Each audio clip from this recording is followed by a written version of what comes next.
C'est parti pour le live de ce mercredi 10 mai 2017. Je vous souhaite la bienvenue sur videobourse.fr.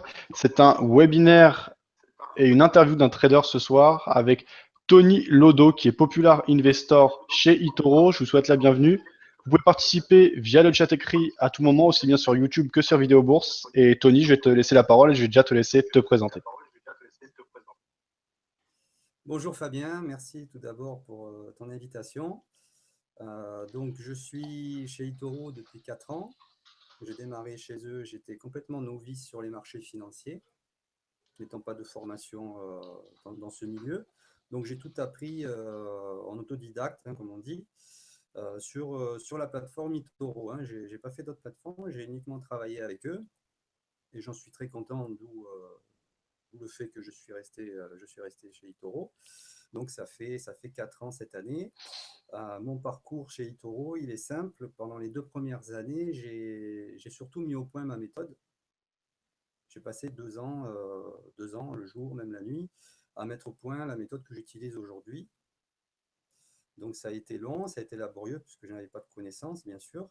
Ça a été beaucoup d'échecs avant la réussite. Et puis, quand finalement j'ai réussi à mettre au point, je me suis donné une bonne année pour la mettre en pratique. Et ça s'est bien passé pour moi, surtout qu'au moment où je l'ai mise en pratique, c'est là qu'on a traversé pas mal d'événements, comme on le sait, ces dernières années.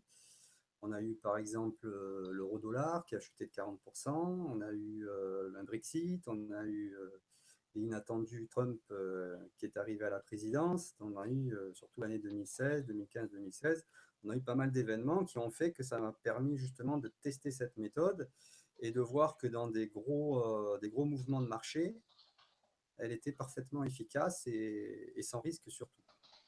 Donc quand j'ai réussi à mettre tout ça au point et on va dire la confirmer par cette année de plus, je me suis permis à ce moment-là de commencer à la proposer à la copie, aux suiveurs également, enfin tout ce que j'ai sur eToro aujourd'hui, et de devenir ce qu'on appelle un popular investor par la même occasion. Voilà Fabien.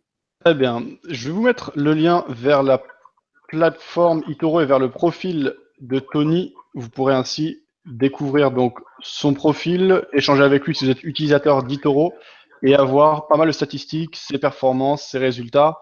Tony, en fait, l'autre jour, on a reçu Arié Cohen, qui est un représentant d'eToro, qui nous expliquait le fonctionnement et le classement des Popular Investors, indiquant qu'il y avait plusieurs niveau en fait selon la profitabilité et différents critères de Popular Investor. Toi, où t'en es? Et j'ai vu tout à l'heure que tu avais plus de 100 suiveurs, donc plus de 100 investisseurs qui ont investi de l'argent sur ta stratégie. Comment ça s'est fait petit à petit? Et voilà, si tu peux nous décrire ton parcours spécifique de Popular Investor. Bien sûr. Alors déjà, à savoir, Arié Cohen est mon conseiller chez eToro depuis le début. On se suit depuis le début, depuis le premier jour où j'ai commencé, où je ne connaissais rien du tout. Donc aujourd'hui, on est même devenus des amis, on va dire.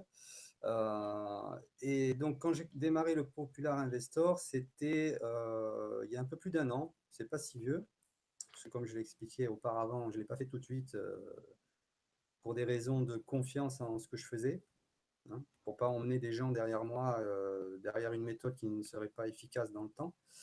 Donc, quand j'ai commencé à être populaire investor, on a 4 niveaux. Donc, on démarre au niveau KD, on appelle ça. À partir de 2 copieurs, on a l'étoile bleue, on est KD. Après, vous avez Rising Star, vous avez Champion, et puis on devient Elite.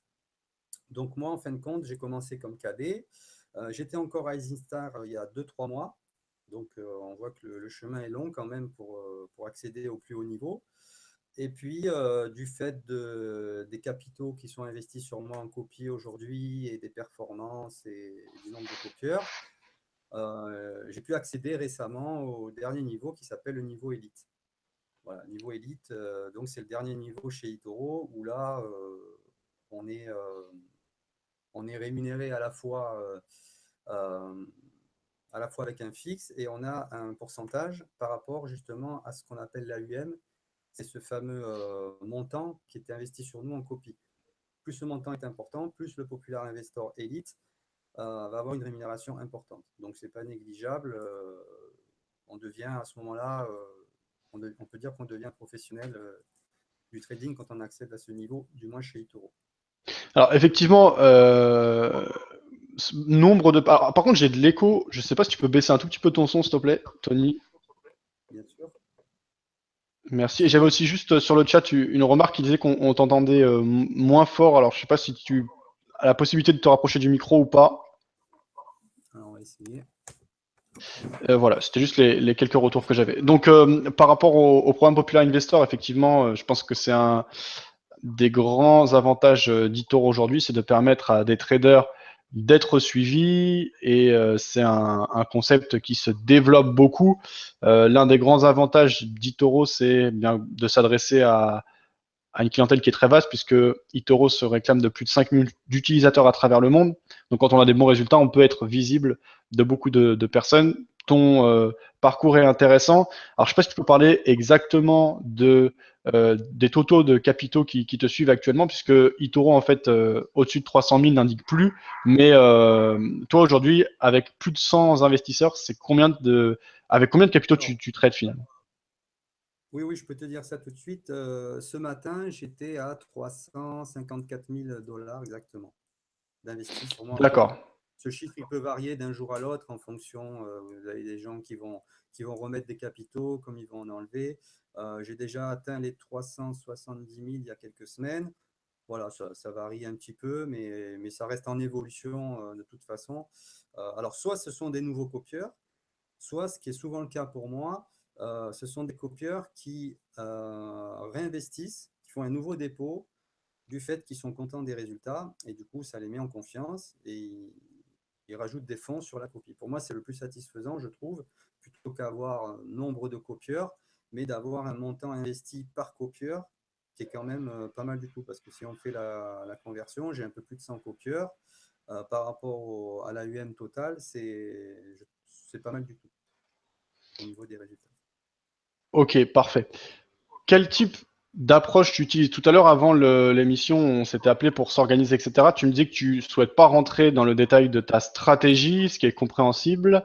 Cependant, quels sont les produits que tu utilises? Comment tu as monté ta logique d'investissement? Sur quoi tu te bases? Quelle est ta réflexion par rapport au marché? Est-ce que tu es plus quelqu'un qui va regarder l'analyse fondamentale? Est-ce que tu es plus quelqu'un qui va regarder l'analyse technique? Bref, je te laisse nous dire ce que tu souhaites à propos de ton approche. D'accord. Donc, en fait, le choix des instruments, il s'est fait de façon géopolitique pour moi. J'essaye de toujours rester serein dans ce qu'on fait et de prévoir l'imprévisible parce que j'appréhende le trading comme un vrai travail et pas un jeu comme certains le font. Donc, par rapport à ça, c'est pour ça que je me suis positionné sur des produits indexés sur le dollar, mais aussi des matières premières comme le pétrole, comme l'or, qui restent des valeurs sûres et souvent où les investisseurs se réfugient quand justement on a des mouvements importants sur l'euro, sur le dollar, sur les devises majeures. Les indices, j'avais travaillé sur un indice à un moment donné, sur le JPN 225, mais je m'en suis séparé par choix personnel. Ça m'apportait pas une grande diversification par rapport aux instruments que j'avais déjà. Donc, j'ai préféré le mettre de côté. Donc voilà, après, je reste ouvert à de nouveaux produits. Je lorgne en ce moment le Bitcoin, l'Ethereum, pourquoi pas. J'y réfléchis, on verra par la suite. Pourquoi pas introduire une crypto-monnaie pour vraiment être diversifié au maximum sur mes instruments. Euh, voilà comment s'est fait en gros le choix. Et au niveau géographique, bien sûr, puisque du dollar, on en trouve aux États-Unis, on en trouve un petit peu partout dans le monde. L'euro, ça reste européen. Et les matières premières, c'est international. Et surtout, les matières premières, ce qui me plaît, c'est que même demain, en cas de conflit, on a pu voir dans le passé que une valeur comme l'or, par exemple, on la tradera toujours quoi qu'il arrive. Même si on a un conflit mondial demain, l'or restera. C'est pas une société, ça ne peut pas fermer. C'est pour ça qu'aussi je me suis écarté de tout ce qui est actions et les indices sont influencés par les actions d'entreprise. Parce qu'effectivement, une entreprise, déjà, ça peut fermer, donc plus de cours.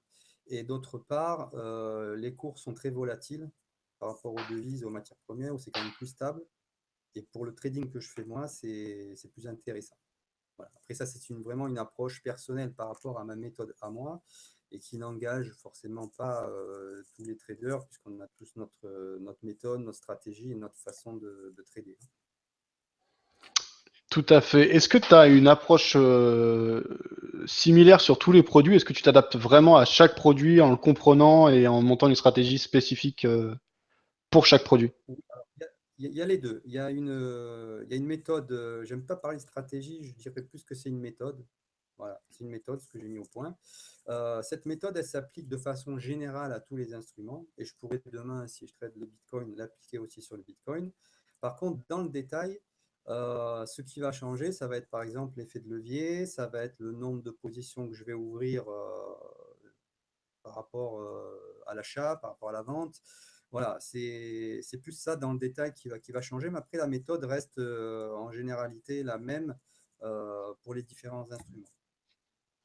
Ok, alors avant de rentrer dans le détail, on va aller sur la plateforme d'eToro, voir les différentes statistiques que tu vas pouvoir nous expliquer. Tu as fait une parenthèse à propos des crypto-monnaies. C'est vraiment un des produits du moment qui fait, on va dire, le buzz et qui génère un énorme intérêt, dont la capitalisation ne cesse d'augmenter significativement mois après mois. Le Bitcoin atteint des sommets, l'Ethereum c'est maintenant la deuxième cryptocurrency et eToro propose un CFD indexé sur l'Ethereum, ce qui crédibilise cette crypto-monnaie. Qu'est-ce que tu penses, toi, de cet engouement qu'on observe ces derniers mois, ces dernières années sur les crypto-monnaies? Alors oui, je vois bien cet engouement. Alors comme je dis souvent, on me pose souvent la question, hein, même mes copieurs me posent régulièrement la question sur ces produits, parce qu'effectivement, en ce moment, ça fait le buzz, comme tu dis Fabien. Moi, je reste quand même réservé parce que ce sont des produits récents, encore plus l'Ethereum, le Bitcoin il y a quelques années. Mais justement, par rapport aux autres instruments que je trade, on a un passé, on a une histoire, on peut un petit peu savoir dans quel range on peut travailler, même lors de gros événements. Là, on a eu un Brexit, donc forcément, on a analysé l'histoire de la livre sterling. Et on peut avoir du recul quand on fait une analyse, quand on est un trader. Par contre, sur des produits nouveaux comme ça, c'est un peu plus difficile. Maintenant, après, il y a crypto-monnaie, crypto-monnaie. Le Bitcoin, aujourd'hui, un petit peu l'officiel, on va dire. Après, des crypto-monnaies, il en existe des centaines, voire plus, puisqu'aujourd'hui, ça se développe énormément. Après, sur le cours en lui-même, c'est vrai tout est énormément monté forcément, on reste quand même dans les débuts de ces monnaies, hein, c'est récent. Maintenant, on n'est pas à l'abri demain de savoir comment et à quel moment elle va se stabiliser. Voilà, ça, c'est ce que je dis toujours. L'analyse, on peut la faire. Il y a des traders et des économistes qui arrivent à être très proches des résultats, hein, parfois à 90-95%, mais il reste toujours une part de risque et une part d'inconnu. Dans ce que moi je travaille, j'essaie qu'il n'y ait pas d'inconnu. Et c'est pour ça que j'ai mis au point une méthode qui ne va pas être dépendante ou au minimum de l'évolution du cours. C'est pour ça que je travaille, on le voit sur il n'y a rien à cacher puisqu'on le voit sur mon portefeuille et sur mes statistiques. Je travaille aussi bien à l'achat qu'à la vente.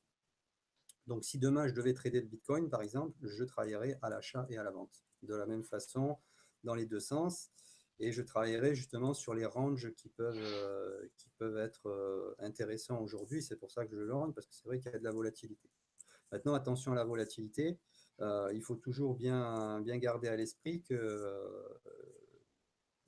si on calcule mal, c'est ce qu'on appelle dans notre jargon, c'est stop loss, et qu'il y a de la volatilité, on peut vite faire banqueroute. Ok. Je te propose de passer à l'étude justement des statistiques et des performances qui te sont relatives. Avant ça, juste un coup d'œil sur les réactions des auditeurs. Ninja et Trop Fort qui nous avait rejoint. Ok. Il y avait Point qui demandait bonjour Tony. Ok, ça c'était au niveau du son, c'était la remarque donc que je t'avais rapporté, c'était bon. Ok, Xavier qui demandait si c'était une méthode discrétionnaire ou systématique. Il demandait si c'était un discrétionnaire ou algorithmique. Non, pas du tout algorithmique, hein. Je n'utilise pas de logiciel ou quoi que ce soit. Tout ce que j'ai mis au point, c'est de moi-même, c'est manuellement, hein. J'ai pas d'ordinateur qui calcule pour moi ou quoi que ce soit. Après, c'est. Attends, je ne vois plus Fabien. Voilà. Après, c'est. Non, pas d'algorithme. Et c'est pareil, les algorithmes, on en a parlé souvent, j'ai un petit peu étudié ces choses-là. Comme les analyses techniques, les algorithmes peuvent être fiables à 80, 90, 95%. Il y a toujours une part il y a toujours une part de risque, il y a toujours une part d'inconnu. Dans ce que j'ai mis au point, et c'est pour ça que justement elle est discrétionnaire, il n'y a pas de risque. C'est du 100%. C'est du 100%. Par contre, j'ai mis 2 ans à la mettre au point, jour et nuit. C'est 2 ans de travail derrière. Donc, euh, donc voilà, j'ai essayé de faire quelque chose où je ne voulais pas prendre de risque déjà pour moi, pour mes proches et pour les gens qui allaient me copier derrière, qui allaient me suivre, parce que ce n'est pas le but. Et je crois que ça fonctionne jusqu'à présent. Et quand tu dis du 100%, c'est-à-dire du 100%, pas de trade gagnant, tu as forcément des pertes. Non, pas 100% de trade gagnant, mais 100% dans la prise de risque. C'est-à-dire que moi, dans ce que je fais, il n'y a aucune prise de risque. Un trader, quand il dit je vais fermer mes positions à tel cours, il ne peut pas être à 100%. Pour la simple et bonne raison, c'est que personne n'est médium. Personne ne peut savoir le cours exactement où il va s'arrêter. On peut s'en rapprocher. On peut s'en rapprocher. Et comme je vous le dis, il y a des gens qui sont très bons analystes, hein, bien meilleurs que moi. Et c'est peut-être pour ça que j'ai mis cette méthode au point aussi. Parce que j'ai pas l'analyse j'ai pas une analyse du marché qui est peut-être complète, mais par contre, dans ce que j'ai mis moi au point, il y a pas cette fameuse marge d'erreur. Il n'y a pas de marge d'erreur. C'est-à-dire que ce que je fais, je travaille aussi bien à l'achat qu'à la vente. Quand il y a eu le Brexit, moi j'étais devant le Brexit. Hein, je l'ai déjà expliqué, on a pu vérifier ça sur mes résultats. On a bien vu ce qui s'est passé ce soir-là. Le cours est monté à 1,50 pour redescendre de quasiment 2000 pips au petit matin. Hein. J'ai passé nuit blanche. Par contre, j'ai gagné de l'argent quand le cours est monté, j'ai gagné de l'argent quand le cours est descendu. Après, ne me demandez pas comment, c'est le secret de la méthode, mais ça fonctionne. Ok. Et ouais, au niveau de tes sorties, tu dis que tu prends aucun risque, mais ça, est-ce que tu peux en parler? C'est-à-dire, de toute façon, c'est-à-dire que tu as planifié ton risque à l'avance, c'est ça que tu veux dire? C'est-à-dire qu'en fait, quand je dis je ne prends pas de risque, c'est-à-dire qu'au niveau du capital, je ne risque pas, je ne mise pas mon capital sur, ou une partie de mon capital dépendant d'un cours, en fait, en me disant si ça atteint tel cours, je vais être gagnant, et si ça part dans l'autre sens, je vais être perdant. Moi, je vais être gagnant dans tous les sens. Voilà. Et de toute façon, on le voit sur mes résultats. Hein, où, il suffit de regarder mon historique. Je ferme des positions à l'achat, je ferme des positions à la vente. Et les résultats, on va les voir après ensemble sur le nombre de trades passés sur une année et la rentabilité que ça donne. Donc on peut voir facilement que c'est efficace. Voilà. Après, comme je te l'ai dit, Fabien, avant notre interview, je n'irai pas plus loin sur les explications concernant ma méthode. Ça marche. Ninja qui demandait si tu trades uniquement sur eToro, et je vais élargir un peu sa question, c'est qu'est-ce qui t'a plu chez eToro? Tu nous as donné plusieurs indications tout à l'heure, mais voilà. Alors non, oui, oui, je traite que sur eToro. Je traite que sur eToro. J'ai commencé chez eux et j'en suis très content. Pourquoi comment on dit, pourquoi changer une équipe qui gagne? Et l'équipe, c'est vrai que c'est une vraie équipe parce qu'on travaille main dans la main, surtout depuis que je suis Popular Investor. Donc moi, j'amène les performances. Le programme fait qu'il y a de plus en plus de gens qui s'intéressent. Et c'est vrai que j'ai de belles, on m'a fait de belles conditions aussi pour les nouveaux copieurs qui rentrent, les affiliés et tout ça, puisque ça fait 4 ans maintenant que je travaille avec eux. Hein. Je suis assez proche de la direction, on peut dire ça comme ça. Et du coup, ça nous permet, on a eu pas mal de négociations ensemble, ce qui permet d'avoir pas mal d'avantages et que je peux aussi offrir aux gens qui vont rentrer dans l'aventure comme traders même, comme copieurs, ça dépend ce qu'ils vont viser, hein, c'est la même chose. Et ce qui fait qu'on a un beau partenariat ensemble déjà. La plateforme me plaît pour trader déjà à la base aussi. Donc, je vois pas l'intérêt en fait d'aller trader ailleurs. Alors, on me dit souvent chez Toro, il y a plus de frais, etc. Il y a plus de spread. Mais tous les avantages que j'ai à côté font, je vous garantis que je suis plus intéressé à rester chez eux, même si j'ai un peu plus de spread qu'ailleurs. Pour justement le partenariat, les choses qu'on a négociées ensemble et ce beau programme de Popular Investor qui est quand même assez satisfaisant et qui nous amène une belle reconnaissance. Et je ne suis pas certain de trouver ça sur une autre plateforme, même si régulièrement on essaie de me débaucher, mais ça, pour l'instant j'y suis très bien et j'ai pas du tout envie de changer. Ok. Xavier qui parlait de ta performance, donc on va aller voir ça dans le détail après Xavier. U2 qui nous parlait de crypto-monnaie, il en existe beaucoup. Alors lui il nous parlait de Nexus, mais effectivement U2 c'est vraiment un marché en pleine expansion. Il y en a beaucoup qui se créent. Alors je pense qu'il y en a aussi beaucoup qui vont pas décoller. Pour le moment, en tout cas, les grosses crypto-monnaies, ça va être donc Bitcoin, Ethereum, Ripple, Litecoin et peut-être le Nash, je crois, ou le Dash plutôt. Voilà, après je connais pas tout, mais je sais qu'il y en a beaucoup. Isabelle, euh,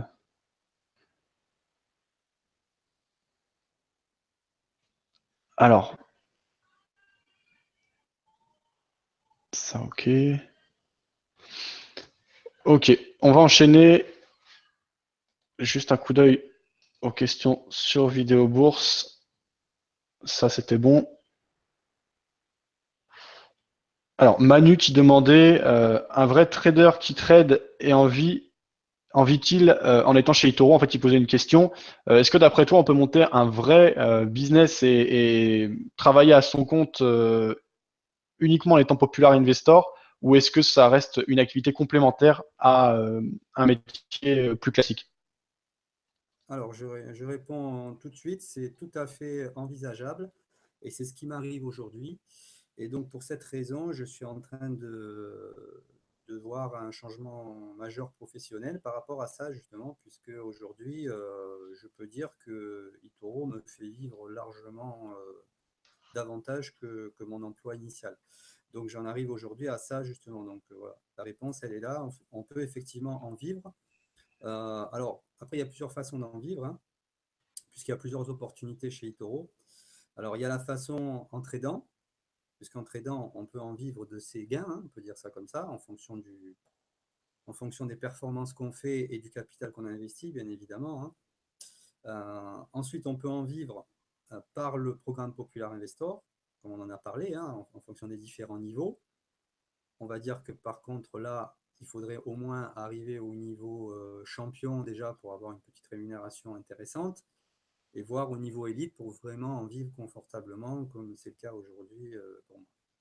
Donc voilà. Ensuite, il y a aussi chez eToro un programme d'affiliation qui n'est pas énorme parce que ce n'est pas leur volonté aujourd'hui de devenir un système de marketing de réseau, quelque chose dans le genre, hein, puisque c'est pas leur travail à la base, hein, c'est une plateforme.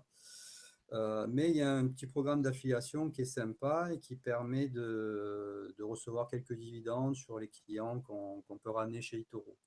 Donc moi, je le fais régulièrement. Je suis à la tête d'une équipe en France, hein, on n'est pas beaucoup à avoir ce statut aussi. C'est pareil, c'est les 4 ans de partenariat avec eux qui m'ont donné cette opportunité. Et je peux offrir plusieurs niveaux d'affiliation sous moi. Une personne qui veut rentrer aujourd'hui va rentrer comme trader ou comme copieur, peu importe qu'elle me copie ou pas. Elle va être mon affilié. Et en tant qu'affilié, si cette personne ramène une autre personne, un autre client, un autre affilié, je vais pouvoir lui donner une prime et puis elle va recevoir aussi des dividendes de la part du taureau. Voilà, tout ça, c'est des négociations qui ont été faites entre eux et les gens comme moi qui développent, hein, qui font un vrai business, parce que c'était la question. Donc voilà, il y a vraiment plusieurs possibilités de rémunération chez eToro qui font que moi, le premier, aujourd'hui, je peux dire que je peux en vivre avec eToro et je vais certainement bientôt mettre fin à ma carrière en parallèle parce que ça fonctionne bien pour moi aujourd'hui. Ça marche. Alors, le cœur du sujet, ça va être l'étude de tes performances. On est ici sur ta page de profil qui apparaît à l'écran. On voit donc Oui. 1,84% sur les 12 derniers mois. Est-ce que tu peux commenter cette performance et euh, l'évolution, ce qui s'est passé, etc.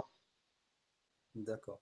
Alors, si tu veux bien, Fabien, pour commenter cette performance, il faudrait que tu te rendes sur les statistiques. Voilà, comme ça, on va pouvoir voir les graphes en détail. Donc là, quand on vous donne les 12 derniers mois, hein, c'est une donnée qui est, qui est prévue par le système. Donc, cette donnée est remise à jour chaque jour, en fait.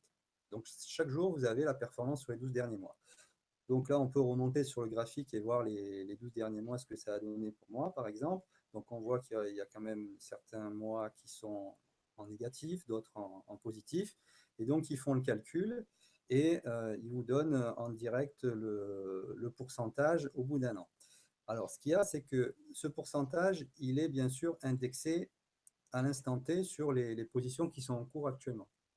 Donc moi, j'ai toujours beaucoup de positions ouvertes. Vous avez des traders qui coupent leurs positions chaque jour, par exemple. Et forcément, on n'aura pas le même visuel sur les performances. Pourquoi? Parce que moi, j'ai une performance, on va dire, on explique ça en trading en position fermée. Et bien sûr, on a après les positions ouvertes. Donc moi, j'ai toujours beaucoup de positions ouvertes, comme on peut le voir sur mon portefeuille. J'en ai en général entre 200 et 250 en permanence. Donc effectivement, si je devais tout fermer tout de suite, il y aurait une moins-value qui parfois peut être assez importante.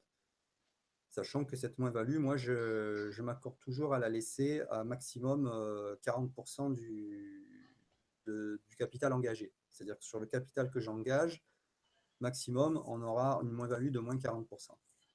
Voilà. Donc, et par rapport à ça, ce chiffre-là que vous voyez, donc les 12 derniers mois, forcément, tous les jours, il change. Aujourd'hui, c'est 1,84, demain, ça sera peut-être plus 5 ou plus 10 ou moins 5. Donc, c'est vrai qu'il n'est pas toujours représentatif de la performance exacte du trader, puisque indexé, comme je le dis encore une fois, sur des positions qui sont en cours, donc qui ne sont pas fermées. Les positions, on les ouvre en tant que trader.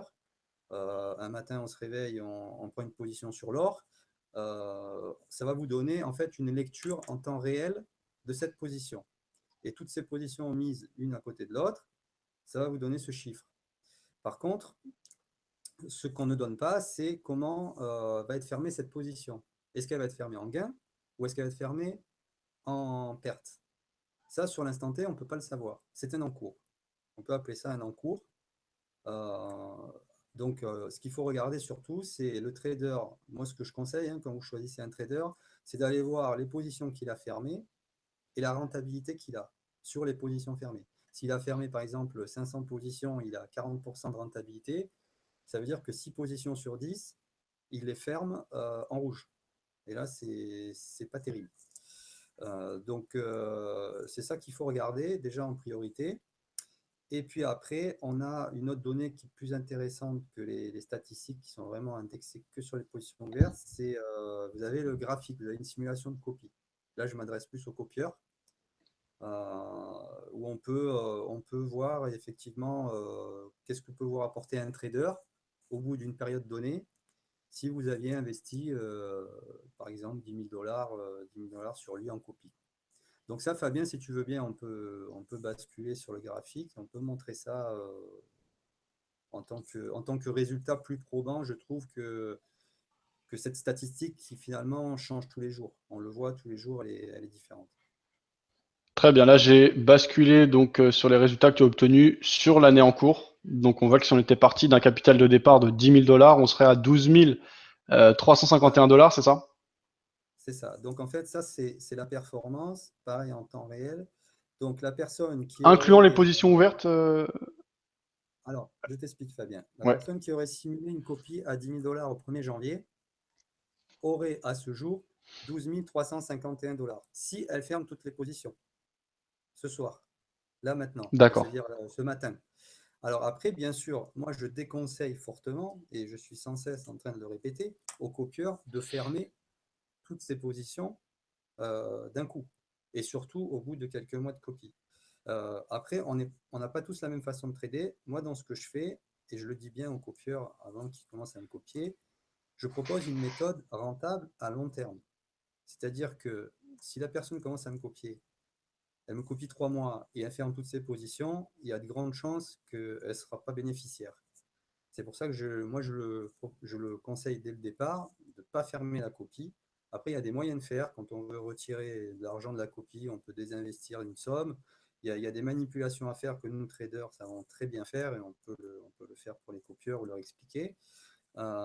Mais bien souvent, ce qui se passe, c'est que les copieurs ne sont pas très bien informés, et du coup, ben, ça leur arrive de fermer tout. Ils voient du rouge, ils voient une moins-value, ça leur fait peur, ils ferment toute la copie. Et ça, c'est une grosse erreur, parce que autant dans un mois, le cours va changer, les cours sur les instruments que le trader trade à ce moment-là vont changer. Cette moins-value va se transformer en plus-value, et ils auront fermé leur position pour rien, alors qu'il aurait fallu attendre un petit peu plus, et ils auraient été bénéficiaires. De la même façon, quelqu'un qui va fermer dans le vert, c'est bien. Moi, j'ai des copieurs qui font ça. Ils attendent qu'il y ait une plus-value. Sur l'instant T, ils vont fermer. C'est bien, ils ont pris du bénéfice à l'instant T. Simplement, ce qui se passe, c'est qu'après leur capital, ils ne travaillent plus. Donc, comme ils ne travaillent plus, il faut recopier à nouveau. Et là, en recopiant à nouveau, on va peut-être se retrouver encore dans une situation de moins-value. Donc, le but, quand on copie, si on copie, c'est de laisser faire le trader. Si le trader vous dit, vous copiez, vous laissez ça, vous n'y touchez pas au moins la première année, il vaut mieux écouter ses conseils. Sinon, ça revient à faire du trading manuel. De la même façon, vous avez aussi des copieurs qui, si vous avez par exemple une centaine de positions ouvertes, ils vont voir des positions qui sont en rouge et qui sont en vert, ils vont fermer que celles qui sont en vert. Alors là, ça devient du trading manuel. On n'est plus en train de copier.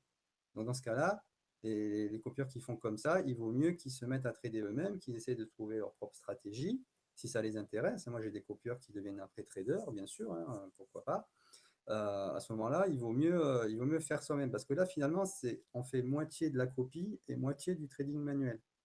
Donc finalement, ça ne peut pas fonctionner comme ça. Pour avoir tous les gains de la copie, en fait, le mieux, c'est de bien écouter les conseils de son trader, en termes aussi de stop loss. Quand il vous dit, par exemple, réglez votre stop loss à 60% ou 80%, il ne faut pas le régler à 20%. Parce que s'il vous l'a dit, c'est que certainement, il a prévu des mouvements de marché par rapport à sa méthode à lui. Et il vaut mieux suivre ses conseils à la lettre si on veut avoir les gains qu'il vous propose.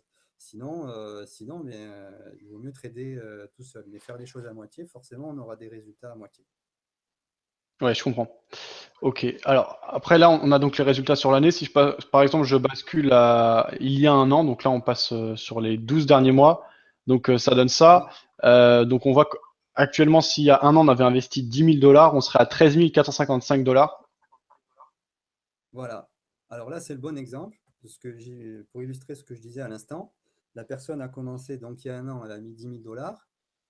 Imaginez, alors il y a celle qui va fermer, par exemple, quand on voit la courbe qui au début monte très bien jusqu'à 15 000, bon, ben lui, c'est bien, il a fermé à ce moment-là. Mais c'est pareil, il va falloir son argent, à partir de là, il va falloir qu'il réinvestisse quelque part. Donc, ça reviendra au même en fin de compte. Et après, vous avez l'autre copieur qui, lui, va prendre peur quand ça va descendre à 8000, puisqu'on voit ça à fin décembre 2007. Hein, j'en ai eu beaucoup à ce moment-là, qui ont fermé la copie. Quel dommage, regardez, il serait à 13 000 aujourd'hui. Ils ont fermé quand il y avait 8000. Donc en fait, on voit que dans le temps, le graphe, de toute façon, il va s'équilibrer. Là, je suis à 13 000, mais je pense que d'ici 2-3 mois, j'aurai dépassé le premier pic à 14 ou 15 000 que j'ai fait en septembre 2016, c'est ça. Voilà, donc, mais encore une fois, moi, ce que je propose, c'est une méthode à long terme. Après, il y a d'autres traders qui fonctionnent autrement, qui vont peut-être vous proposer une performance sur 3 mois. Pourquoi pas? Pourquoi pas? Celui qui veut capitaliser sur 3 mois, se faire une belle somme, puis après sortir et aller investir dans l'immobilier ou ailleurs, c'est très possible aussi. Mais si on pose la question à moi, Dans ce que je fais, ma méthode, c'est une méthode à long terme et je dirais sur plusieurs années. Le but dans ce que je fais moi, pour moi personnellement déjà, c'est de capitaliser sur quelques années et devenir millionnaire, hein. Il faut avoir des ambitions dans la vie. Et c'est ce que je dis à mes copieurs. Je dis, moi, je ne vais pas vous rendre millionnaire en 6 mois, mais en 10 ans ou 15 ans, pourquoi pas. Mais attention, il faut toucher à rien. Donc après, ça, c'est... Après, c'est pas donné à tout le monde d'avoir de la sérénité, qu'on soit trader ou copieur, je le vois, parce que j'ai des copieurs qui ont un petit peu le vice du jeu, hein, on va dire ça comme ça, et qui ne peuvent pas s'empêcher de toucher à la copie, de toucher aux positions, et puis après, c'est une catastrophe. Donc, en fin de compte, pour être copieur comme pour être trader, je crois que dans le trading, il faut avoir du sang-froid, il faut être serein dans sa tête. Voilà, il ne faut pas prendre ça comme un jeu de casino où on se dit, ah ben tiens, là j'ai gagné, hop, je prends mes gains, ou là j'ai perdu, je sors avant de perdre plus. Il faut vraiment rester serein, il faut faire confiance aussi à la personne qu'on copie, hein. Après, ça, c'est pas évident aussi, ça se comprend, hein. Moi, le premier, quand j'ai commencé au tout début, j'avais essayé de copier deux, trois traders qui étaient à la mode à ce moment-là, et ça s'est avéré une catastrophe. Donc après, je comprends aussi les copieurs qui parfois prennent peur et qui ferment tout en pensant que ça va être une catastrophe s'ils continuent dans ce domaine. Je comprends. Donc voilà, après chacun fait son expérience en tant que trader ou en tant que copieur, voilà, que ce soit sur eToro ou ailleurs, je pense. Et du coup, toi, tu dis que il n'y a pas que les statistiques, c'est important aussi l'aspect social, l'aspect relationnel, connaître le trader sur lequel on investit. Ah oui, bien sûr, je le vois déjà personnellement parce que, en fait, moi, j'ai pas beaucoup de copieurs, mais on va dire à 80%, ces copieurs sont des affiliés, c'est-à-dire c'est des gens que j'ai rentrés que j'ai rentrés moi-même par connaissance, ou alors que ce que j'appelle des masters affiliés, c'est-à-dire des dirigeants de mes équipes, ont rentré par eux-mêmes aussi et qui font que de toute façon, j'ai contact avec tous quasiment. Et tout ce que j'explique là, on peut en parler, même au téléphone, on se rencontre, on fait parfois des réunions où on se réunit avec le trader, les affiliés, et ça permet d'échanger, ils échangent aussi entre eux même. Et donc cet aspect social est très intéressant chez eToro et on sort même de la plateforme parce qu'on l'a sur la plateforme et après on l'a même de façon privée, hein, sur les réseaux sociaux et puis même à se rencontrer, hein, pourquoi pas. Donc effectivement, voilà, ça c'est vrai que moi la plupart de mes coupures sont déjà des affiliés à la base. Donc ça laisse finalement une stabilité aussi dans les copieurs, parce que les copieurs, souvent, ça va, ça vient, parce que on est à l'international. Donc, comme vous le voyez, on a des copieurs du monde entier, et parfois qui ne parlent même pas l'anglais. Donc, même pour communiquer, c'est très difficile. Alors, comment leur expliquer ce que je viens d'expliquer là à l'antenne? C'est difficile. Donc, ils n'auront pas les bonnes infos, ils vont fermer la copie, et puis ils vont vous quitter sans savoir, en fait, sans avoir les bonnes infos. Alors, on essaye de communiquer un petit peu via le mur Itoro, mais ce n'est pas toujours évident de faire passer l'information. Après, quand on a un lien avec l'affilié, parce que le copieur, parce qu'il est venu par rapport à vous, par rapport à une connaissance, forcément, c'est pas le même relationnel. Et effectivement, au niveau de la confiance, c'est beaucoup mieux. C'est beaucoup mieux pour le copieur. Il n'y a rien de mieux que pour un investisseur de rentrer par rapport à quelqu'un de sa famille, à son voisin qui va lui dire, ah ben, je copie Tony depuis 6 mois, regarde mes résultats, ça se passe très bien, vas-y, tu peux y aller, quoi. C'est sûr, c'est toujours plus intéressant. Ok. On peut voir un Et donc, score de risque qui est de 5 ici sur la page des statistiques. Qu'est-ce qu'il veut dire ce score de risque? Comment il évolue? On voit que mois après mois, t'as pas le même score. il n'y a pas le même, effectivement. Alors, le niveau de risque, il y a plusieurs paramètres en fait qui le déterminent. Alors déjà, qu'est-ce que c'est le niveau de risque? Ça va être justement le risque que va prendre un trader par rapport à son capital, et il est classé de 1 à 10. Donc déjà, il faut savoir que nous, les populaires investors, on ne peut pas aller au-delà de 7. Ça, c'est pour protéger les copieurs. Donc, pour être populaire investor, si on dépasse le risque score de 7, on ne peut plus être copié. Comme ça protège les copieurs en fin de compte. Donc, nous, les traders, on essaye justement de rester avec des niveaux de risque les plus bas possibles.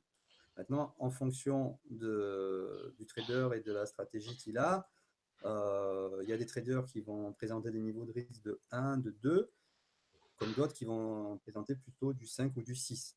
Je parle des populaires, hein. Après, les autres, on peut monter jusqu'à 10, mais ceux-là ne seront pas copiés, comme je viens d'expliquer. Donc, ceux qui sont copiés, en général, voilà, ça va tourner de 1 à 6. Donc, moi, la plupart du temps, je suis à 3, 4, voire 5. Voilà, en ce moment, je suis à 5. Alors, comment ça change, en fait? C'est simple, hein. On peut prendre un point ou perdre un point en une semaine, en une journée, simplement en fonction du cours. C'est un peu comme les statistiques, c'est-à-dire que le cours, il bouge. Donc moi, par exemple, si j'ai des positions à l'achat et à la vente, le cours va monter d'un coup, donc je vais avoir beaucoup plus de positions vendeuses qu'acheteuses. Du coup, ça va augmenter le risque. D'après le système, donc les paramètres qu'il a, ça va augmenter le risque. Donc du coup, je vais passer de 4 à 5. C'est ce qui s'est passé il y a quelques semaines. Maintenant, si demain l'euro-dollar il redescend sous les 1,07 et la livre sur les 1,27, vous allez voir mon risque score qui va redescendre à 4, voire à 3, pourquoi pas. Donc voilà comment c'est calculé le risque score. Donc on essaie de rester, voilà, les 4 premiers niveaux, on va dire, ça reste dans le vert, hein, jusqu'à de 1 à 4. Après, à 5, 6, ça commence à être moyen. Et après, au-delà, de toute façon, on n'est plus copiés, nous, les populaires investisseurs. Donc, c'est que là, vraiment, il y a une prise de risque importante. Après, c'est aussi indexé par rapport à d'autres paramètres, comme par exemple le capital que vous engagez sur le trading. Si le trader, il engage, je ne sais pas moi, 40% de son capital sur des positions ou 95%, forcément, ça ne va pas lui donner le même niveau de risque. Très bien. Donc l'évolution du nombre de copieurs, ça c'est assez simple et on voit que ça évolue et ça progresse assez régulièrement dans le temps. Alors tu nous as dit après il y a plusieurs profils aussi de copieurs, certains qui vont sortir facilement, d'autres qui vont investir sur le long terme. D'ailleurs toi tu nous disais que le plus logique c'est de comprendre la logique et de suivre une personne en connaissance de cause plutôt que d'essayer de suivre la personne à la mode. Ce qui évolue à chaque fois. L'AUM, donc ça c'est ce dont on a parlé tout à l'heure, c'est l'asset under management. Donc toi, maintenant tu as dit à plus de 300 000, tu as 350 000 dollars qui te suivent au total. Oui, c'est ça. Plus de 350 000 à peu près en ce moment, entre 350 et 360 000. Mais bon, on va espérer grossir encore ce chiffre, hein. J'ai finalement pas beaucoup de copieurs par rapport à ce qui se fait sur eToro. Donc, il y a tout à faire. Au niveau des copieurs, il y a encore tout à faire. On est en train de développer tout ça. Et c'est justement ce partenariat avec le personnel d'eToro, hein, notamment Elie Derry et Arié Cohen, hein, qui sont vraiment mes contacts les plus proches chez eToro. Et c'est main dans la main qu'on développe ce business, on peut appeler ça un business, ce programme de Popular Elite aujourd'hui, et qui va permettre justement d'augmenter cette fourchette au maximum, qui sera intéressant et pour moi dans la rémunération, et pour eToro dans les commissions qu'ils vont pouvoir générer et ramener pour la plateforme. Tout à fait. Et donc ça, c'est ouvert à partir de quel capital? On doit trader en réel. Toi, tu trades en réel, mais c'est à partir de 1000 dollars, c'est ça? Qu'on peut Oui, c'est pas. être éligible. Alors, selon le niveau de Popular, il va y avoir des minima. Des minima. Il me semble que pour Elite, justement, c'est 5 000 dollars. Le minima, il faut regarder sur les différents niveaux. Oui, ça doit aller de 1 000 à 5 000 dollars d'investissement minimum selon le rang qu'on va convoiter. Voilà. 1000 à 5000 dollars, très bien. Alors ensuite, statistiques sur le nombre de trades clôturés. Donc, bon, ça fait plusieurs années que tu trades, mais tu as clôturé au total 9706 trades, ce qui permet d'avoir un recul et un nombre, un échantillon significatif pour juger de statistiques valables. On voit qu'en grande partie, tu trades les devises, vient ensuite, donc avec 35% les matières premières et enfin un peu d'indices. Pourquoi est-ce que tu as cet intérêt particulier pour les devises? Qu'est-ce qui te plaît particulièrement sur le marché des devises? Alors, les devises, bah, c'est un petit peu ce que j'ai expliqué tout à l'heure, hein. C'est dans leur stabilité déjà. Dans leur stabilité, c'est-à-dire il y a de la volatilité, mais il y a jamais une volatilité comme on peut trouver sur les actions d'entreprise, par exemple. Et surtout, ça ne laisse pas la place aux résultats de ces entreprises, en fait, aux dividendes qui peuvent être versés ou pas. La devise, pour moi, c'est beaucoup plus clair parce que voilà, hein, on est sur des taux de change. Et la matière première aussi, d'ailleurs, c'est pareil. C'est dans leur stabilité que ça m'intéresse, en fait. Voilà, j'ai autant d'intérêt pour les devises que pour les matières premières. Bon, là, le pourcentage de trade, effectivement, il s'affiche comme ça parce que, par exemple, le gold, l'or, je le trade et le pétrole, je les trade que seulement depuis un an. Mais à terme, il y aura un équilibre entre les devises et les matières premières tradées, hein, puisque ça sera à peu près le même intérêt pour tous. Voilà, à moins qu'après je m'intéresse, comme je le disais, à une crypto-monnaie, pourquoi pas, on verra ça par la suite. Mais voilà, c'est surtout en termes de stabilité et comme je l'ai expliqué tout à l'heure, de façon géopolitique. C'est surtout ça qui m'intéresse. Par contre, pour étayer ce que tu disais sur sur le nombre de trades passés, alors il faut savoir que le chiffre qui est affiché là de 9700, c'est simplement les trades que j'ai passés les 12 derniers mois. C'est remis à jour aussi régulièrement. Donc en réalité, depuis 2013, j'en ai passé, je ne peux pas dire, mais au moins 4 fois plus. Donc en gros, c'est 10 000 par an que je passe comme trade. Et voilà, la rentabilité, on la voit, c'est à peu près 94%. Donc voilà, 94% fermé en vert. Donc comme je t'ai expliqué tout à l'heure, je pense que ça, c'est une donnée plus intéressante que savoir en temps réel, là en cours, qu'est-ce qu'il peut donner si on ferme tout maintenant. Puisque de toute façon, il n'est pas question de fermer tout maintenant. Les positions sont fermées de façon intelligente et calculée, comme on le voit dans ce que je fais. Et c'est ce qui fait qu'on arrive à avoir cette rentabilité. On ne ferme pas les positions au hasard et les positions ne se ferment pas en complète dépendance d'un cours. C'est-à-dire que ce n'est pas le cours qui va faire fermer mes stop loss, par exemple, mes positions en verte, en rouge, pardon, c'est moi qui vais les fermer manuellement. C'est ce qui se passe souvent. C'est pour ça que j'ai quelques trades que je ferme en rouge, mais cela, c'est voulu. Ça fait partie de la méthode et c'est moi qui les ferme. Elles ne sont pas fermées du fait que le cours a atteint un certain seuil, en fait. Voilà, c'est ce qui, je pense, me différencie un petit peu d'autres approches de trading qui sont un peu plus dans ce sens-là. Ok, tu dis qu'un des intérêts, c'est justement l'aspect fondamental sur les devises. Qu'est-ce que tu penses du contexte actuel? Donc, on a eu l'élection de Donald Trump il y a 6 mois maintenant, il est rentré au pouvoir il y a 3 mois. On vient d'avoir en France la victoire d'Emmanuel Macron qui a été appréciée par le marché. Quels sont les grands enjeux et comment tu vois les choses pour le reste de l'année, en tout cas un horizon moyen-long terme? Alors, pour tout dire, Fabien, moi je trouve que la fin d'année a été assez volatile sur tous les cas sur ce que je trade, que ce soit sur l'or ou sur les devises, le pétrole aussi d'ailleurs. Mais je trouve que depuis le mois de janvier, c'est assez calme. C'est assez calme sur ces produits. Et honnêtement, je me demande si ce n'est pas le calme avant la tempête.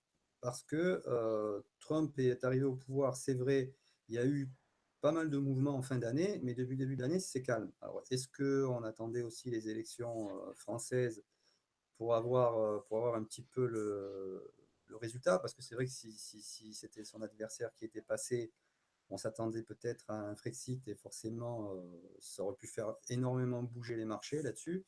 Bon, là, c'est pas le cas. Alors, est-ce que ça va équilibrer ce qui s'est passé pour les États-Unis et du coup, on va dire, ça va être du nul, c'est-à-dire que Trump a fait beaucoup bouger les marchés et Macron va les calmer et du coup, ça va s'équilibrer. Ou alors, on va partir sur autre chose. Après, il ne faut pas oublier aussi les élections en Grande-Bretagne et le Brexit effectif hein, qui s'est entamé. Donc, il y a plusieurs enjeux en ce moment. Maintenant, moi, je trouve voilà, mon sentiment, c'est que ce début d'année est très calme et je le vois même sur mes performances. Ce début d'année est calme, même au niveau des performances. Donc, il y a toujours des performances. Mais comme il y a moins de mouvements, il y a moins de performances. Parce que moi, dans ce que je pratique, plus il y a du mouvement, plus il y a de la volatilité, hein, et plus je suis heureux. Je vais dire ça comme ça. Et mes copieurs aussi.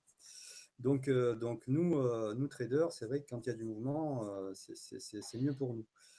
Qu'est-ce qui va en advenir des mois qui viennent? Alors, tout va dépendre, je pense aussi, alors, à la fois Trump et Macron, de leur politique aussi, hein, de les décisions qui vont être prises au niveau économique et même au niveau politique, et qui vont faire que ça va créer des inquiétudes.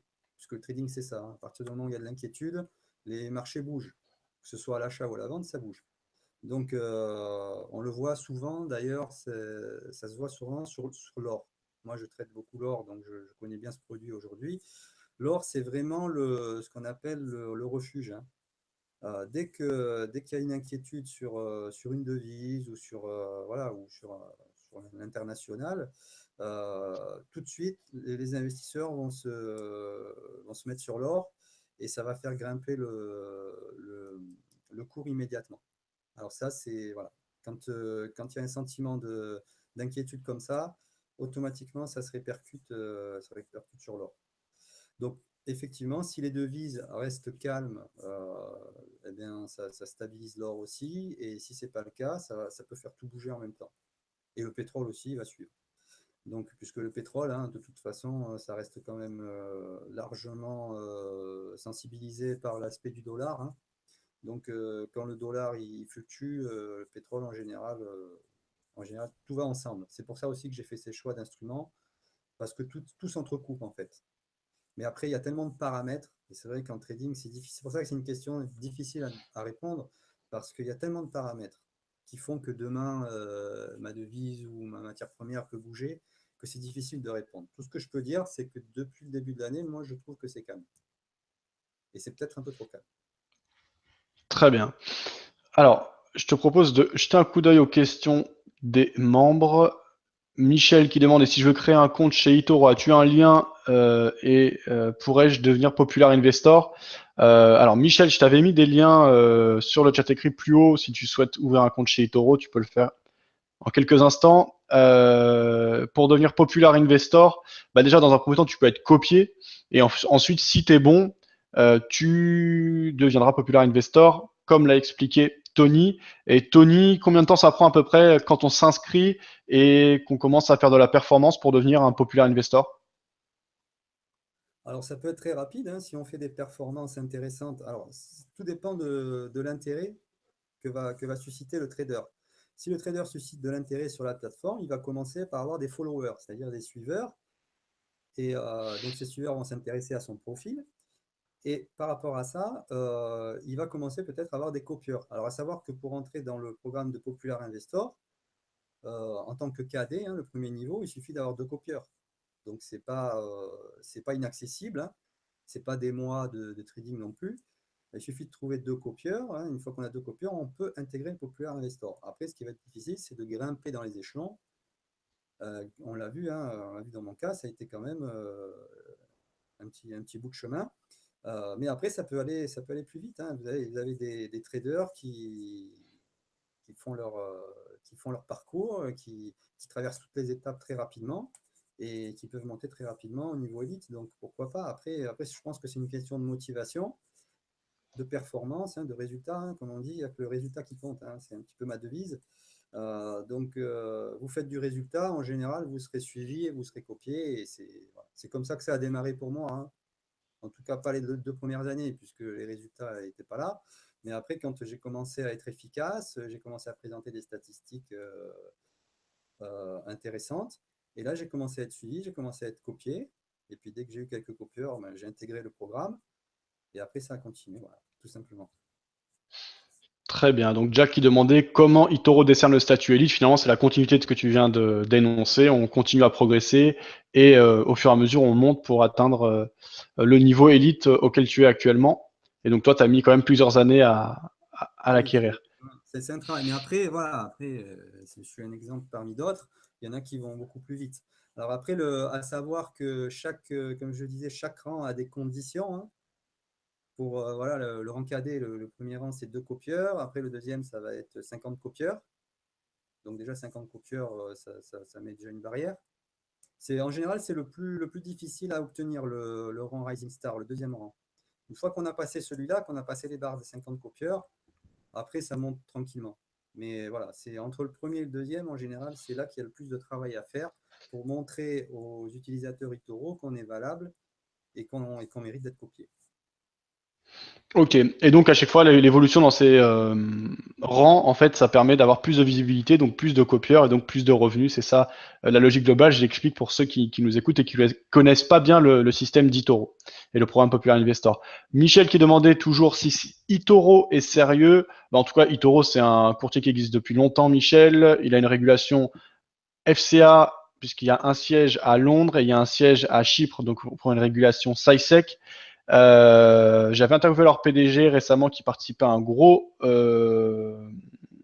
salon sur Paris dédié au FinTech, Yoni Asia, qui a des projets significatifs pour l'avenir. Il y a des banques et des grosses structures qui ont investi des sommes d'argent très conséquentes pour le développement de leur activité. Donc pour te répondre, pour ma part, oui, eToro est un acteur tout à fait sérieux, en tout cas en matière de régulation et de crédibilité. Il n'y a pas de souci de ce côté-là. Ils ont tout ce qu'il faut. Qu'est-ce que tu en penses, Tony? Oui, oui, je te rejoins tout à fait, Fabien. Donc, bon, je pense après être assez bien positionné pour parler du sérieux d'Itoro, puisque comme je l'ai dit, ça fait 4 ans que je suis chez eux. Ils ont 10 ans, ils ont fêté leurs 10 ans l'année dernière. J'ai rencontré en personne Yoni Assia, donc le CEO, hein, puisque j'avais été invité l'année dernière sur Paris à le rencontrer avec le staff. Et c'est vrai qu'ils sont très sérieux. J'ai jamais eu aucun souci, que ce soit pour des retraits de fonds, des dépôts, des questions techniques ou quoi que ce soit. Vous êtes très accompagné. Quand vous ouvrez un compte, déjà, vous avez un coup de fil de la plateforme, hein, qui prend contact avec vous. Alors justement, par rapport aux organismes de régulation, en plus, ils sont soumis à une procédure très stricte de vérification, au même titre qu'une banque, hein, finalement. Et je rajouterais même, Fabien, par rapport à ce que tu as dit, il y a donc 2 organismes de régulation qui sont la FCA et la SAISEC, mais ils sont quand même aussi en lien étroit avec l'AMF, hein, qui est notre organisme français, et ils sont autorisés à exercer en France, les taureaux. Donc ça, c'est quand même un gage de sérieux pour nous, Français, là je parle pour nous particulièrement. Et il faut savoir que dans les projets d'Itoro, s'implanter en France fait partie de leurs projets les plus chers aujourd'hui. Voilà pourquoi Yoni Assia se déplace régulièrement d'ailleurs dans notre pays. Et je fais partie des gens qui participent à ce développement, justement, avec ces programmes d'affiliation dont je vous ai parlé tout à l'heure. Donc, ça nous arrive de temps en temps de créer des événements. On en créera un certainement fin juin, c'est prévu. Je ferai ça certainement dans le sud. Donc là, voilà, on va louer une salle et puis on va présenter la plateforme aux investisseurs français qui seraient intéressés pour ouvrir un compte. Et souvent, ce qui se passe, c'est que justement, c'est là où ils sont sérieux, c'est que j'arrive à avoir un des membres de la direction qui se déplace personnellement d'Israël pour venir en France et m'épauler dans cette aventure, dans ces réunions. Donc forcément, les investisseurs, quand ils voient que le trader est présent et qu'on a un représentant de la plateforme qui s'est déplacé de l'étranger exprès pour l'occasion, ça les met en confiance et on va de plus en plus faire des événements comme ça en France et implanter Itoro le mieux possible, puisque c'est de toute façon leur souhait. Et en plus, avec le soutien de l'AMF, c'est vraiment quelque chose de primordial, parce que nombre de plateformes vont proposer de trader, d'ouvrir des comptes, enfin des produits similaires à Itoro, on va dire, mais très peu ont les garanties de régulation qu'ont Itoro aujourd'hui. Ça, je peux vous le garantir, et aussi d'ancienneté, puisque une plateforme qui existe depuis 10 ans et vous n'avez jamais entendu un problème de paiement, de retrait de fonds ou de quoi que ce soit, ça reste quand même rare. Ça reste quand même rare. Alors, Alexis qui demandait si par rapport à ton trading sur action, donc je pense qu'il parlait des indices, comme on voyait, il y a un pourcentage de trading sur indices tout à l'heure, il demandait si tu fais attention aux dividendes ou pas du tout. Justement, alors les dividendes, c'est justement la raison pour laquelle j'ai arrêté les indices. Parce que justement, la dividende, c'est une donnée qui est difficile à maîtriser, parce que selon comment on est positionné, les dividendes, en fin de compte, quand ils vont être versés par l'entreprise, ils vont venir en gain sur le portefeuille du trader, ou ils vont venir en perte. Donc, quand j'ai appris cette donnée, j'ai préféré me séparer des indices, parce que pour moi, c'est une donnée aléatoire, et ça fait partie de ce que je disais tout à l'heure. Moi, j'applique une méthode où il y a risque zéro. Donc ça, pour moi, c'est un risque. C'est-à-dire que si des dividendes sont versés à un moment donné et que moi, ça, je ne peux pas le prévoir, je sors de ma méthode. Ma méthode fait en sorte que tout est calculé, tout est calé, et la place au hasard, il n'y a pas la place pour le hasard ni pour l'aléatoire. Donc voilà pourquoi je me suis séparé des indices. Parce que les indices, finalement, c'est un regroupement d'actions. Donc si je ne traite pas les actions, il n'y a aucun intérêt que je traite les indices. Très bien. D'accord.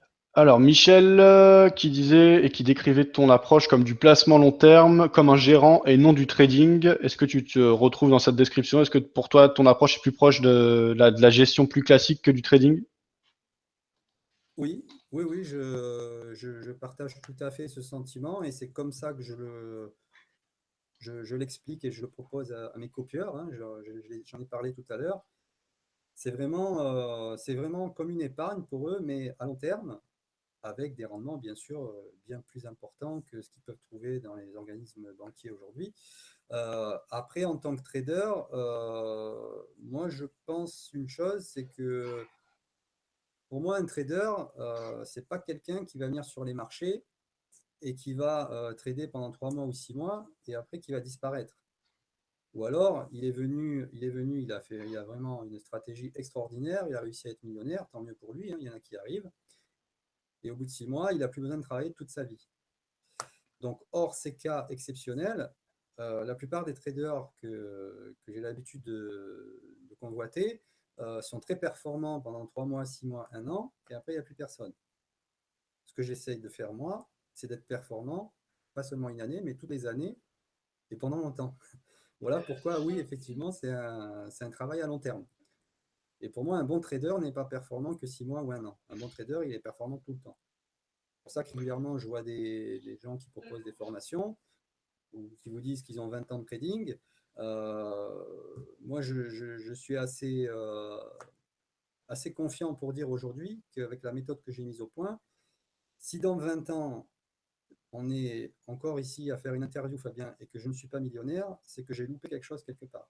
Si je suis obligé de vendre des formations après 20 ans de trading et que je n'ai pas réussi à être millionnaire, pour moi, j'ai loupé quelque chose. Et Ouais, ça c'est je le sais manque pas, de parce qu'en fait, méthode. les marchés de base, moi c'est mon point de vue personnel, mais en fait, ça évolue. Et je veux dire, il y a bien sûr, il faut avoir une bonne méthode, etc. Mais après, il y a aussi une part d'aléatoire. Il y a des fois des gens qui sont là au bon moment parce qu'il y a un secteur qui explose et eux sont là. Je vois par exemple dans les cryptocurrencies, il y a des gars, ils ont investi des sommes d'argent raisonnables, mais vu qu'il y a certaines cryptocurrencies comme l'Ethereum qui ont fait x6 depuis le début de l'année, qui ont gagné beaucoup d'argent. Alors peut-être que ces gars-là vont avoir beaucoup moins de connaissances que d'autres sur les marchés financiers. Donc, de toute façon, moi, je pense que les marchés financiers, il y a une part d'opportunité qu'on peut difficilement contrôler. Par contre, ce qu'on Tout à peut fait. maîtriser et ce qui est recherché quand on investit sur le long terme, c'est le rendement régulier. C'est pour ça qu'on voit d'ailleurs que les grands fonds qui travaillent sans effet de levier, les meilleurs d'entre eux arrivent à maintenir sur le long terme 10-15% à l'année. C'est déjà vraiment très bien. Donc, de toute façon, chacun peut aller chercher ce qu'il a à chercher sur les marchés financiers. Et moi, je serais mal placé pour dire que on n'a pas de connaissance des marchés parce qu'on a une activité de formation. Moi, par exemple, j'anime un média, mais avant tout, j'étais passionné d'investissement et de trading. Mais je me vois difficilement faire que du trading et pas du tout d'avoir une activité tierce décorrélée des marchés, puisque les marchés financiers restent quelque chose de vraiment aléatoire. Et à moins qu'on ait vraiment une très grosse somme à gérer, ça me semble moi compliqué de faire que du trading. Alors après, il y a des solutions vraiment innovantes comme le programme Popular Investor qui sont développées, qui permettent d'avoir une activité plus professionnelle que si on traite uniquement dans son coin, effectivement. Il y a d'autres sociétés qui proposent aussi des choses intéressantes et tout ça évolue. L'univers des fintech est aussi vraiment passionnant. Donc voilà, moi personnellement, pour faire écho à ce que tu disais, mon point de vue à ce sujet. Oui. Oui, oui, je suis d'accord avec toi. Après, effectivement, il y a de belles opportunités. Et après, on est autant de traders que de stratégies. Donc après chacun sa stratégie. Comme je l'ai dit tout à l'heure et je le répète, ce qui compte, c'est le résultat. Si demain, il y a un trader qui peut faire le résultat que je vais faire sur 10 ans en 6 mois, c'est super, tant mieux. Tant mieux. Après, moi, j'ai mis cette méthode au point, c'est vrai, à long terme. Je n'ai pas trouvé une méthode qui rend millionnaire en 6 mois, sinon je l'appliquerai bien évidemment. C'est ce que j'ai trouvé de mieux et sans risque. Donc après si demain, voilà, si demain quelqu'un trouve un truc super et qu'en quelques mois on peut devenir millionnaire et puis avoir à travailler de sa vie, je prends tout de suite. Je copie. Je Oui. copie tout de suite. Alors, Xavier qui disait, c'est du copie manuel. Bah, en fait, Xavier, ce qui se passe sur eToro, c'est que même si tu copies quelqu'un, tu peux à tout moment couper les trades. Et en fait, ce qu'expliquait Tony, c'est que il y a certains copieurs qui, dès qu'ils voient un trade en profit, coupent eux-mêmes le trade, alors que c'est pas ce qu'il faut faire. Moi, je suis d'accord avec lui. À partir du moment où on rentre dans une logique de copy trading, eh ben, tu alloues une partie de ton capital, tu prends un risque dessus et tu suis la logique du gars qui a créé la stratégie. Sinon, c'est pas cohérent, tu n'avances pas et en plus, tu peux pas te repérer. Mais quoi qu'il arrive, tu restes maître de ton capital, donc tu peux choisir de fermer toutes les positions que tu le souhaites. Mais après, tu disais, si ce n'est pas automatique, quel est l'intérêt? Si, de base, c'est automatique. Normalement, tu touches à rien, justement, c'est ce qui est recommandé, et tes positions s'ouvrent et se ferment toutes seules, en parallèle des positions prises par le trader, en l'occurrence Tony, qui est venu nous présenter donc son approche, ses statistiques et sa stratégie. Bruce en avait vu. Furious qui demande avec quel capital tu as commencé. Alors, je sais pas si peut-être tu veux Alors, pas en parler, Tony. si au début j'ai commencé avec très peu, hein. Quand j'ai commencé en 2013, j'ai ouvert un compte avec 100 $. C'est pour dire. Alors Oui. après, j'ai alloué davantage de capital au fur et à mesure de mes aventures pendant 2 ans, puisque bon, ben, je gagnais, je perdais, je gagnais, je perdais. Donc il y avait des moments où j'étais obligé de réinvestir pour pouvoir continuer l'aventure, hein. Et puis au bout de 2 ans, donc quand j'ai finalisé ma méthode, jusqu'à 2 ans, j'ai pas investi beaucoup. J'ai investi peut-être de l'ordre de 2 000 à 3 000 $ parce que je ne voulais pas risquer trop de capital. Ça, après, c'est une approche aussi, je pense, sereine, de ne pas vouloir investir trop de capital à partir du moment où la méthode n'était pas sûre. Après, quand elle a été sûre, j'ai fait des dépôts plus importants qui se chiffrent en plusieurs dizaines de milliers de dollars. Voilà. Après, je n'irai pas dans les détails aujourd'hui du capital réalisé, mais ça évolue. Ça évolue et je compte bien continuer d'évoluer comme ça pour avoir plus de zéro. Voilà. Très bien. Donc ça, c'était bon.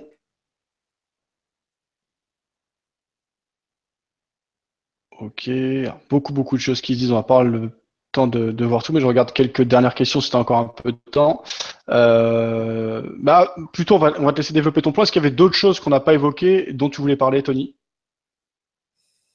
Alors au niveau des copieurs, oui, donc il parlait du système de copie automatique. Alors voilà, ça je tenais à rappeler que le copieur, lui, il n'a rien à faire, hein. Il n'a rien à faire, il faut bien que ce soit clair. C'est le trader qui travaille et comme je le dis souvent, le copieur encaisse. Le copieur, il n'a rien à faire. Et la seule chose, le seul travail qu'il a à faire, c'est ouvrir son compte, envoyer les documents administratifs à la plateforme pour qu'il fasse les vérifications dont on a parlé tout à l'heure. Une fois que le compte est vérifié, le dépôt est fait. Ensuite, on lance la copie, on appuie sur un bouton tout bêtement, la copie est lancée et après, ben, on ne touche plus à rien. Et à savoir que moi, parmi mes copieurs, ceux qui ne touchent à rien, c'est eux qui ont le plus d'argent aujourd'hui. Ceux qui touchent, ils font des bêtises et puis après, ben, ça a ses conséquences. Donc, et ça, c'est vrai pour tous les traders, hein, pour tous les traders copiés. Le mieux, c'est toujours déjà de prendre contact avec son trader, hein, c'est le mieux, de lui demander quels paramètres il faut mettre, parce qu'on a quand même 2-3 paramètres à régler quand on lance une copie. Donc ça, il faut demander à son trader.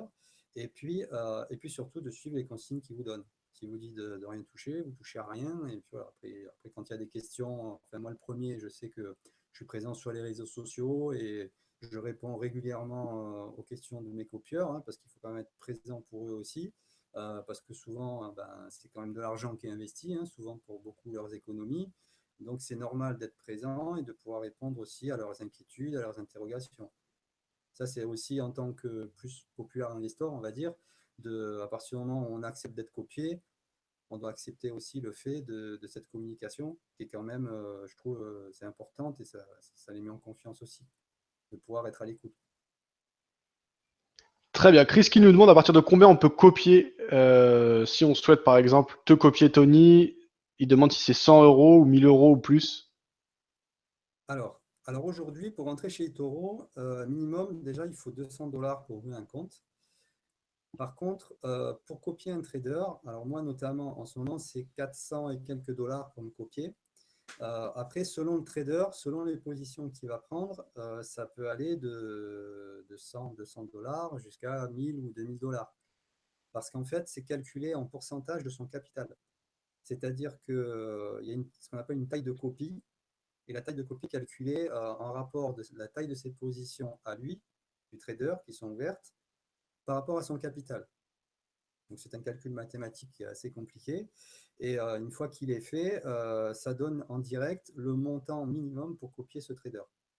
Donc moi, pour ma part, je sais qu'en ce moment, c'est à peu près 430 $ pour me copier. Très bien. 430 $ donc pour commencer à te copier, une réponse précise, Chris. Et donc ça évolue en fonction du profil et de la stratégie de chaque trader. Merci. Ça on avait vu. Ça ok.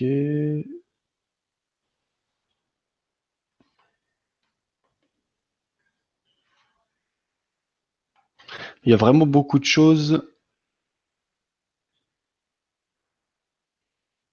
Ça, Alexis on a déjà répondu, les marchés qui sont tradés par Tony, et tu retrouves les statistiques précises sur la page dédiée à Tony, sur son profil chez eToro, je vais remettre le lien.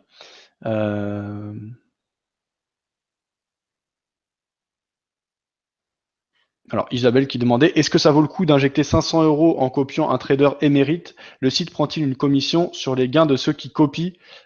Non, Isabelle, le courtier ne prendra pas un pourcentage de la performance, ni même Tony ne touchera un pourcentage de la performance de ses investisseurs, mais par contre, Tony touche un pourcentage sur l'ensemble des fonds qui lui sont alloués, donc son but c'est d'avoir le plus de fonds possible, et l'idée d'eToro, ça a été de créer un modèle gagnant-gagnant pour tout le monde, en fait, à la fois pour le copieur, pour le trader et pour le courtier. Donc la seule chose que tu paieras, ce sont les commissions et spreads sur chaque produit sur lesquels Tony ou le trader ouvre une position. C'est bien ça, Tony?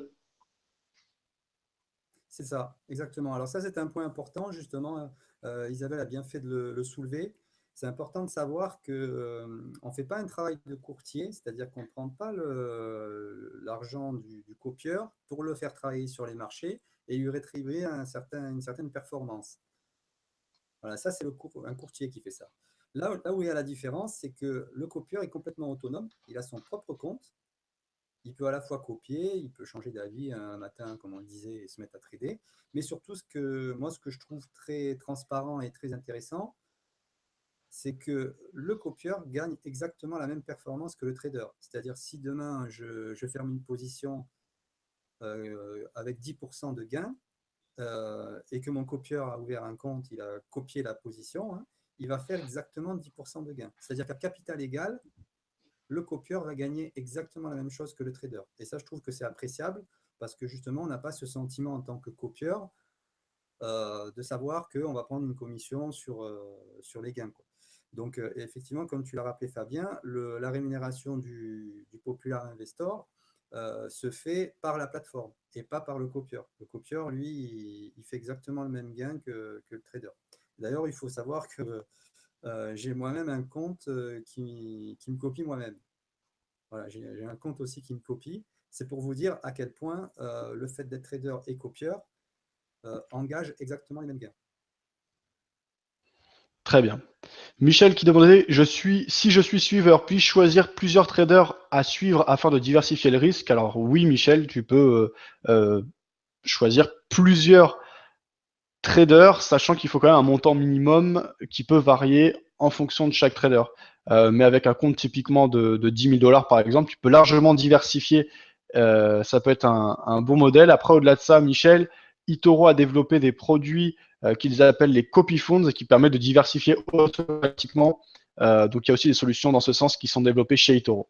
Isabelle, on ne peut pas définir soi-même le pourcentage maximal sur chaque position ou le pourcentage global sur l'ensemble des positions. Est-ce qu'on peut indiquer un niveau de risque maximum? Est-ce que, par exemple, on peut dire que si tu atteins un drawdown de 20 ou de 30%, on coupe automatiquement le suivi de tes positions?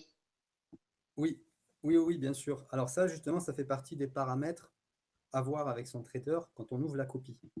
Moi, pour ma part, comme je traite dans des événements comme le Brexit et des événements où des fois il y a des gros mouvements de marché, comme je l'ai expliqué tout à l'heure, je peux parfois arriver à des moins 40% de moins-value sur mon capital, donc sur le capital engagé. Donc ça se répercutera sur le copieur. Et à savoir que par défaut, le système, quand on lance la copie, met déjà un stop loss, on appelle ça comme ça, hein, c'est-à-dire que le montant qu'on accepte de perdre, de 40%. Donc moi, j'engage les gens à repousser ce stop loss jusqu'au maximum qui est 95%. Maintenant, ça ne veut pas dire qu'on va les atteindre, puisque si j'avais atteint ce chiffre, je serais déjà plus là, certainement. Mais c'est par gage de sécurité pour éviter que, par exemple, si on fait un moins 45% et que c'est réglé à 40%, ben, toute la copie se ferme et la personne a perdu tout son capital. Alors que le trader, lui, est toujours présent. Donc il faut toujours, comme je disais, être en accord avec son trader et voir comment lui, il fonctionne. Mais pour la plupart, ce qu'on fait en général, c'est que comme le système le permet, on repousse les stop-loss au maximum pour être en sécurité, pour mettre nos copieurs en sécurité. Mais le copieur a quand même la liberté à tout moment, s'il le veut, de dire, par exemple, je vais engager 1000 $ sur ce trader, je vais le copier avec 1000 $ et dès que j'ai perdu 50 $, je coupe la copie. Ça aussi, c'est une possibilité. Mais encore une fois, je le répète, si vous voulez vraiment copier un trader, il vaut mieux suivre tous les paramètres qu'il vous donne. Parce que sinon, ça revient, encore une fois, à faire un petit peu du manuel.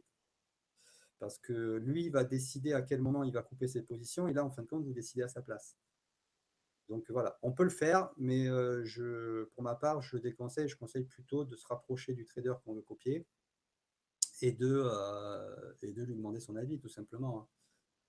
Voilà, puisqu'il est censé être normalement professionnel, si vous avez décidé de le copier, c'est que vous avez confiance en lui, et donc il vaut mieux suivre les paramètres qui vous engagent à régler.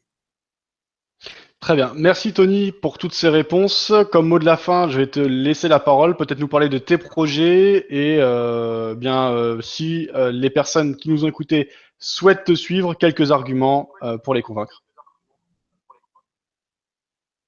Alors, mes projets, donc, c'est de continuer ce programme de Popular Investor qui s'est bien développé pour moi, continuer ce beau partenariat qu'on a avec eToro, et vraiment, comme je l'ai dit tout à l'heure, de développer tout ça en France. On est en train en ce moment de régler tout un tas de paramètres pour que ce soit efficace. Il y aura certainement une réunion qui sera prévue dans le sud, certainement dans le 06, pour la fin juin. On est en train de mettre ça en place et on fera certainement d'autres événements comme ça un peu partout en France à l'occasion pour pouvoir développer, que eToro se développe en France, c'est leur souhait. Et si moi, en plus, je peux en profiter pour acquérir davantage de copieurs et grossir ce nombre de copieurs et cet AUM, c'est du gagnant-gagnant. C'est-à-dire qu'on travaille ensemble et tout le monde sera content et les copieurs aussi, puisque ça pérennisera mon activité chez eToro. Et donc voilà, mes projets actuellement, ce sont ceux-là. Continuer tout ce qui fonctionne jusqu'à présent, en fin de compte. On en revient à ce que tu avais dit au début, donc on ne change pas une équipe qui gagne et tu vas continuer sur ce modèle. Merci Tony, merci à tous. Il y avait encore beaucoup de questions. Je vous invite à vous rendre sur le profil eToro de Tony pour lui adresser vos questions. Vous le retrouvez également sur les réseaux sociaux, Facebook notamment. Si tu as le lien à me faire partager, Tony, je vais le mettre aux personnes qui nous suivent sur le chat et ce sera tout. Bien sûr.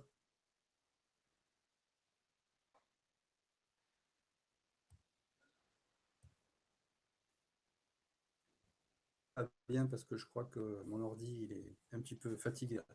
Alors attends, je vais aller te chercher sur Facebook. C'est mieux que je partage quel Alors, mon Facebook professionnel, donc c'est Tony Lodo, eToro Pays, pour Popular Ok. Investor. Voilà, donc là, les gens peuvent se rendre sur ce profil. Il y a également une page aussi, hein, Tony Lodo Trader. Et n'hésitez pas à me poser des questions si vous êtes intéressé pour aller plus loin. Voilà, ça a été créé pour ça. Et alors, pour la petite histoire, il faut savoir que ma présence sur les réseaux sociaux en tant que professionnel, tout ça est sponsorisé par la plateforme. Donc, pour répondre tout à l'heure à savoir pourquoi je suis content de travailler avec eToro, voilà un petit peu les opportunités qu'on peut avoir après avec ce programme Popular Investor. C'est-à-dire que tout ça est sponsorisé par la plateforme. Il y a tout un service marketing derrière et c'est quand même appréciable quand on est un particulier au départ. Ouais, effectivement, ça c'est sûr que c'est quand même un vrai avantage parce que, bah, comme tu l'as dit au départ, tu as commencé avec un compte de 100 dollars et pendant longtemps, l'une des problématiques, c'était justement, même si on avait des bons résultats, mais qu'on n'avait pas les capitaux pour, on n'avait pas de vraie solution pour grimper, alors que là, même avec un capital de départ faible, si on a des bons résultats sur le long terme, on acquiert des suiveurs, on peut réellement en faire une activité. Donc c'est une solution concrète avec les arguments et avantages que tu as expliqués à plusieurs moments au cours de cet entretien. Donc effectivement, ce programme Popular Investor amène vraiment quelque chose de nouveau et bah voilà, c'est vraiment la logique fintech, c'est-à-dire apporter de la nouveauté et bah permettre de faire des choses qu'on ne pouvait pas dans le domaine financier, notamment grâce à la technologie, et ici à la technologie qui permet de copier les trades d'une autre personne, de copier des trades d'un groupe de personnes, d'avoir des statistiques poussées, au-delà de tout l'aspect relationnel que tu nous as expliqué.